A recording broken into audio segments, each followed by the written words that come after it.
Gannavaram TDP office పై దాడి ఫిర్యాదుదారుణ్ణి kidnap చేసిన కేసులో వైసీపీ నేత మాజీ MLA Vallabhaneni Vamsi custody health పిటిషన్లను ఎస్సీ ఎస్టీ కోర్టు ఈ రోజు విచారించింది. గత 2 రోజులుగా ఈ పిటిషన్లపై కోర్టులో వాదనలు జరిగాయి. ఈ రోజు వాదనలు పూర్తయ్యాయి. తీర్పును రేపు వెల్లడిస్తామని కోర్టు తెలిపింది. జైల్లో బెడ్ సమకూర్చడం, ఇంటి నుంచి ఆహారం తెప్పించుకోవడానికి సంబంధించి రేపు కోర్టు తీర్పును వెలువరించనుంది. వాదనల సందర్భంగా వంశీని ప్రత్యేక సెల్లో ఎందుకు ఉంచారని న్యాయమూర్తి ప్రశ్నించారు.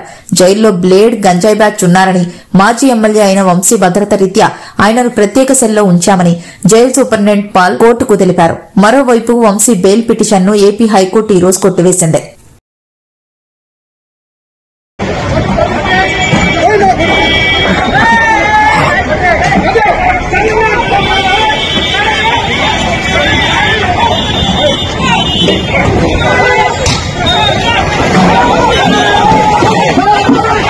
అప్పటి పోలీసులు సుమోటోగా టీడీపీ పార్టీ మీద, వైసీపీ పార్టీకి సంబంధించిన వాళ్ళ మీద, ఇద్దరి మీద కేసులు పెట్టారు.